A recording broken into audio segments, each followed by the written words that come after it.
I switched off the mic when I was doing everything. Okay, I quickly just tell you what I went through up till now. Unfortunately, the mic was not working. Okay. Okay, so I told you that you select your field, and in the field you said that I'm going for the ventilator design, and in the design phase you have to look for some specific type of ventilator. So you clicked here, and now you have to find out which is a suitable thing for you. So remember that the journals which are of good quality are mostly this one looks good one. If I open the first one like this and I try to say if it is fine for me, so normally good journals and papers have impact factors. And when you see the look of the paper, it tells you that it is a good one or not. So basically this one has DOI, it is easily opening, or there is information and matrices about the. So it is fine. This PubMed is fine. This is okay. But I don't think that this paper has an impact factor. So that is not high quality journal, but it would still work for you when you are undergrad student. Normally, very good things don't come so easy. Remember, this is the rule of the thumb. The good things don't come so easy. But it is a good thing for starting because there it means that it will give you a very also the average quality things give you good information as well. Okay. Similarly, this one, if I fail it, normally I go for Elsevier or I go for Valley Online Library. So these are normally good. Elsevier, IEEE is good one. So these things are good one. So such types of things can be studied. So once you study them, you don't have to read each and everything of this paper. Maybe I will do another session how to review a paper, but you don't have to study each and everything of the paper. What you have to do, you only look for the abstract and the results if they are relevant to your research. If not, skip and write another one. You can make a consolidated sheet for that, and then you can afterwards take interpretations for that research. Maybe you have to study 50, 100, 150 papers, and then you come up to a decision that this is something you are going to make. So after literature review, the next thing is that you go for your preliminary design, your conceptual design. So any design book you can follow, but also sometimes books makes you delayed. So you have to make a conceptual design, and then with the help of a maybe software, you can starting designing start designing things, or you can use your mathematical modeling. Maybe you have some equations in your problem, and you can work with those equations, and you can research and make that thing, so design that thing. So these are different ways. Also you can maybe use sketches. So basically what you are looking going for do is you have to make proof of concept. Proof of concept is something which proves what you designed. If it basic criteria it works, if it works, then you try to improve it, and there are some prototypes involved. Normally when you involve a good software and these things in a refined way, your number of prototypes are decreased. Thumb rule is it takes about 2 to 5 prototypes before you finalize your model. So, but there is no concrete number. I'm just giving you a thumb rule. When you have a prototype, because we are talking about the ventilator, it is not a prototype in every case. Maybe there are some results only. Maybe you have to make some experimental setup as well, uh, where you check your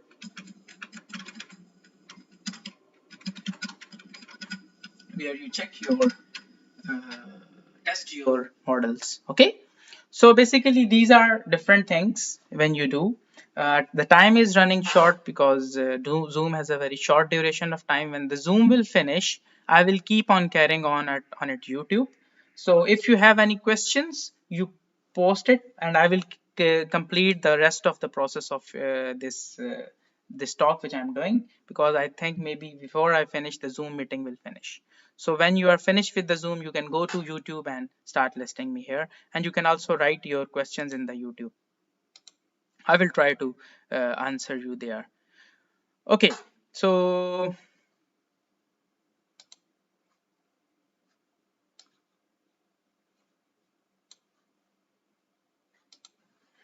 where was I? Experimental setup. So if you're doing an experimental setup,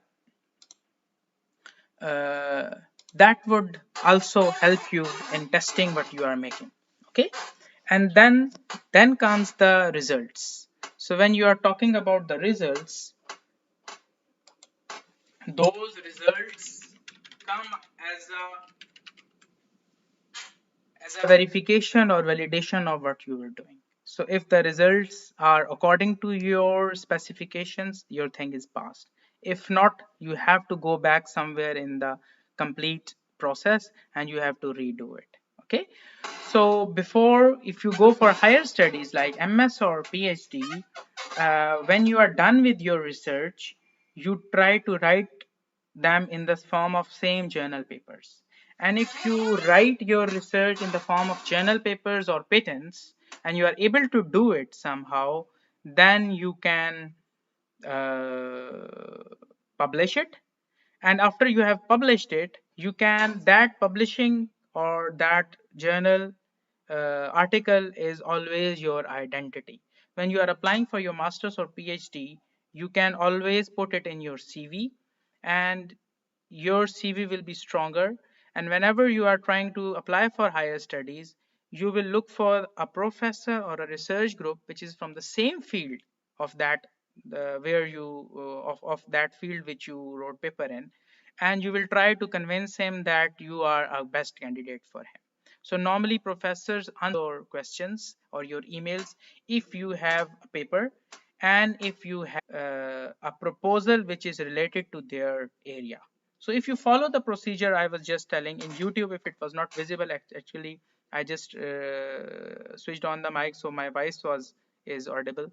So if you are watching me there, if you follow that cycle of literature review, their conceptual design, your experimental setup, your methodology, your mathematical model, your results, and then you find some good outcome from those results, then you are able to publish it.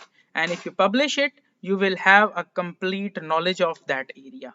And then when you finish your research, you have many things in mind, that I can do this, I can do that.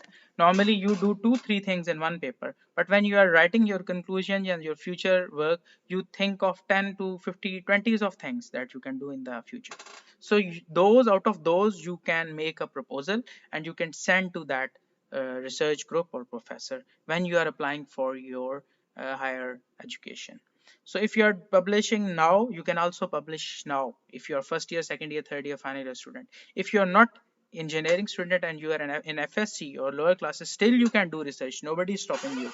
It will be difficult for you, but there are always geniuses available who work in this way. And you can help, always a mentor is required. So you can start taking help from some people who can help you in doing research. Okay, so that is the cycle.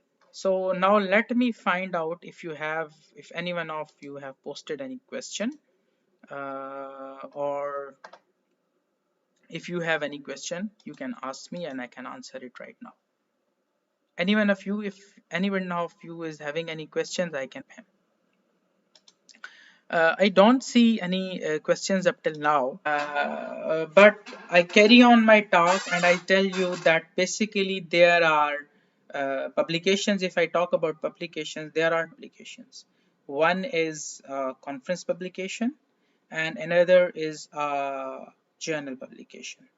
So conference publications are normally easier to do than journal publications.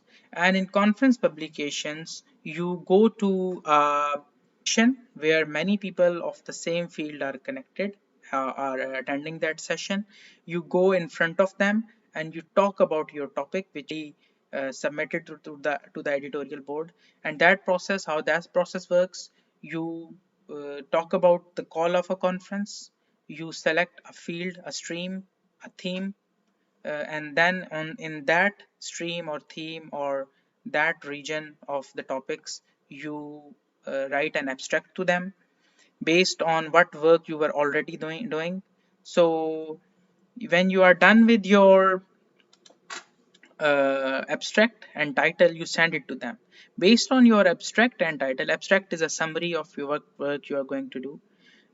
Basically, when you are done with your abstract and your submission, the editorial board reviews it if it is relevant to what they are going to do. If it is fine for them, they accept you and they ask you to send a detailed paper. The detailed paper has the title, your abstract, your keywords, your names of your authors.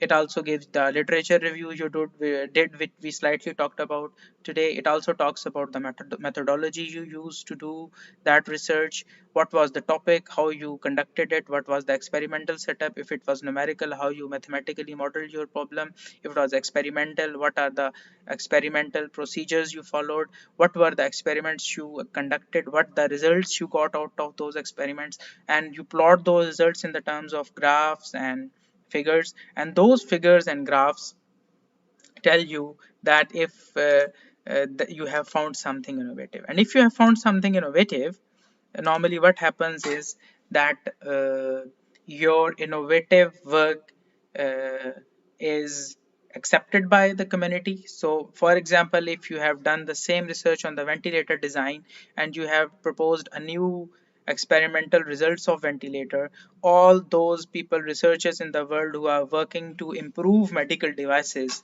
will uh, endorse your work, and next time whenever if somebody has having a problem similar to yours, he'll try to contact you. Okay, so in this world all the scientific community of the world works together and they try to solve the problems of the people. Okay, so this is how this research thing works. And also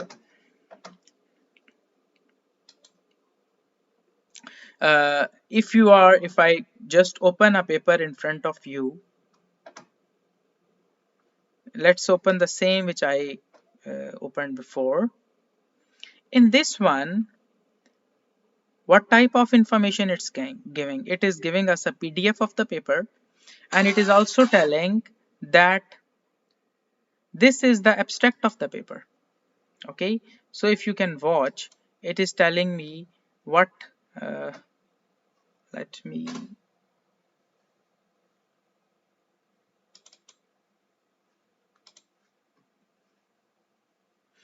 Okay, so abstract is basically summary of the work that you have done.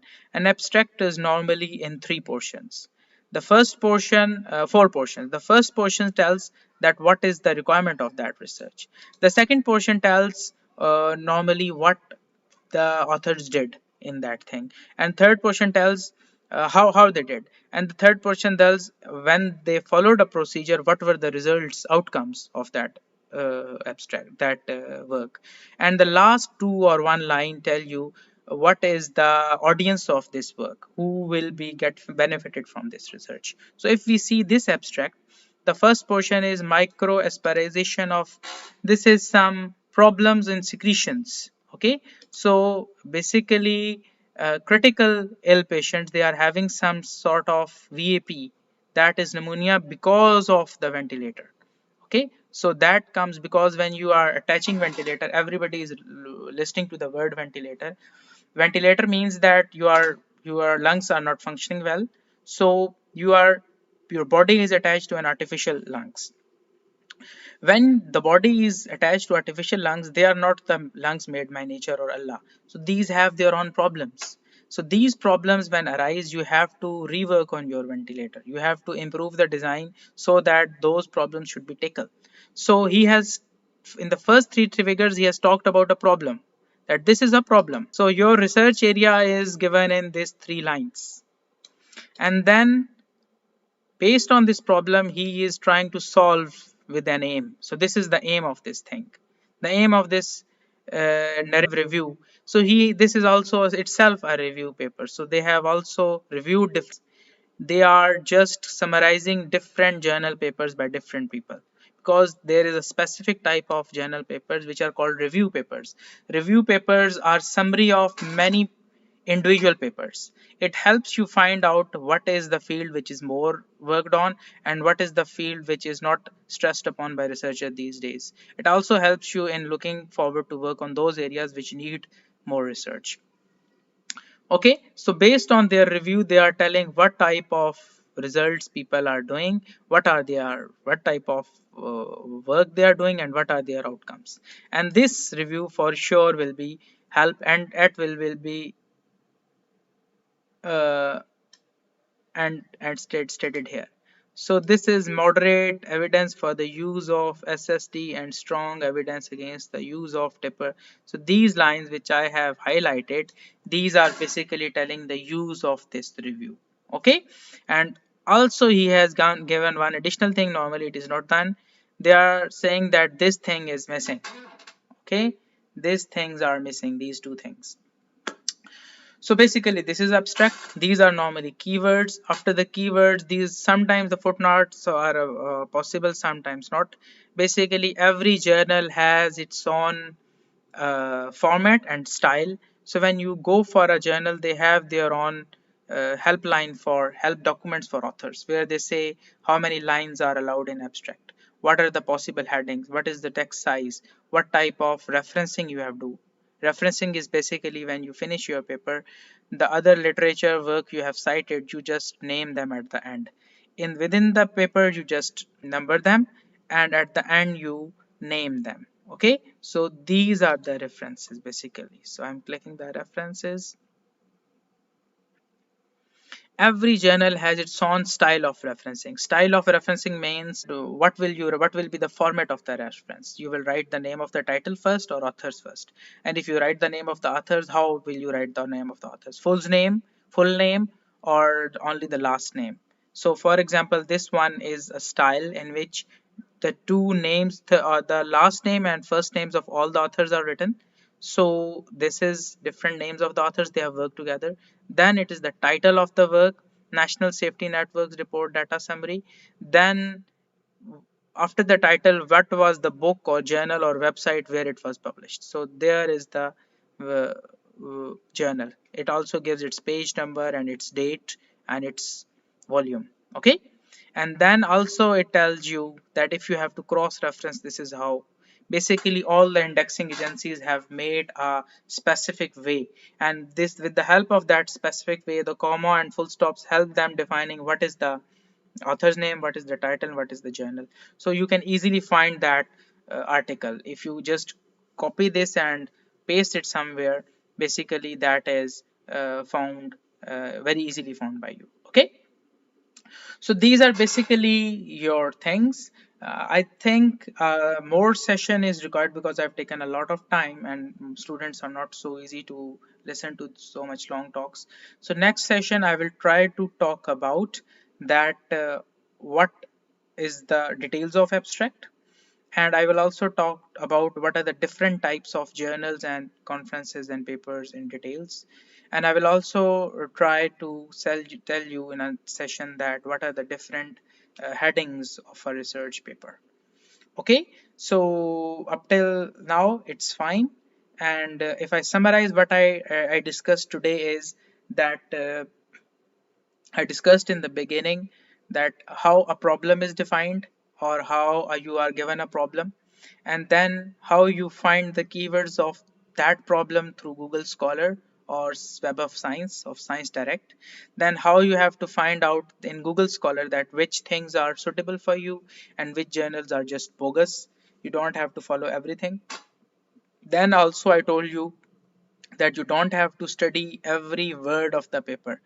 You have to select those papers which are related to your problem area. So if just ventilator keyword is there, there are many fields related to ventilator, maybe not related to your specific area that paper is. So you have to eliminate those papers and work on those only which are directly related to your work. And then when you are reading those papers, you don't have to read each and every line of that. You have just to understand it, And if you find some new keywords on findings, try to Google them, try to find them, in other words, try to find their meanings. And before doing the literature review in journal papers, on conference papers, you need to know the basics of your problem. So if you are researching for, let's say, ventilator, so you should know how a basic ventilator works, how a basic lungs of a human body works. Then you can go for the ventilator design, and what are the different types of ingredients and models available in the market.